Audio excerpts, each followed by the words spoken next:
The hawks are closing in on alleged dangerous criminals in Mthatha in the Eastern Cape. These include the alleged mastermind behind the illegal invasion of government buildings in Mthatha.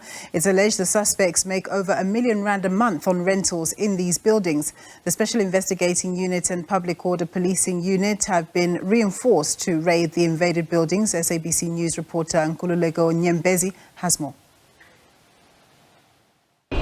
Thank you very much. Of course, we are coming live from Mthatha, one of the most dangerous cities in this part of the Eastern Cape. You remember that there has been a number of murders, kidnappings and all the stuff that you can think of, ranging from gender-based violence.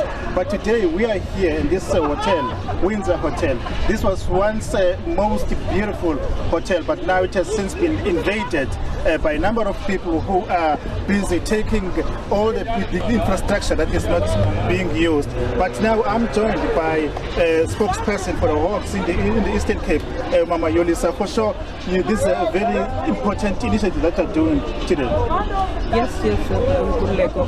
That's a very important initiative. As you have said, it is one of the notorious cities.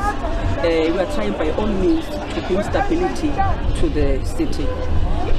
Today we are here because there are properties that have been invaded illegally by business people, taking them from Eastern Cape Development Corporation for renting purposes.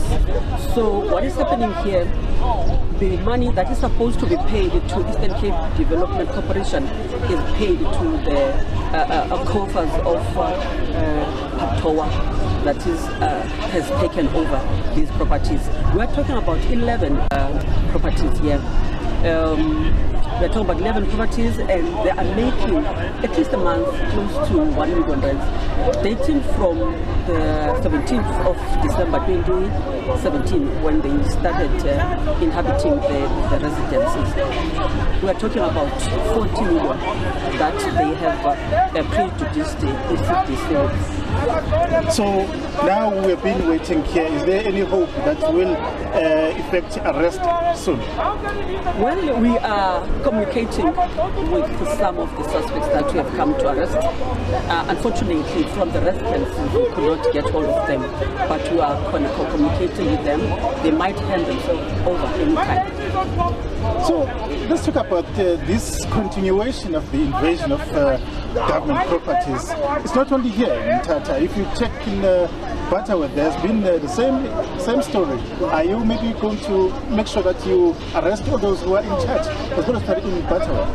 When we respond on a complaint, the moment the complaint is lodged, we usually take the action. So maybe one would be interested to know if you're also going to check if those who are renting these flats are legally here in the country. Are also going to check that? Well, as a second step, obviously, after everything is put in place, there's supposed to be eviction that is supposed to take place here. Those processes will obviously involve Home Affairs to check the legality of the residents. Thank you very much for your time, ma'am. Yes, of course, the operation is ongoing. You remember that in Butterworth, there's a lot of invasion there. All the flats that are owned by government were invaded by mostly foreign nationals who are using those flats. Even here in Mthatha, if you go around, there are flats that are owned by ECTC, that they are owned, and in fact they are invaded by the people there that are really making money out of it. But we'll monitor the situation. Back to your studio.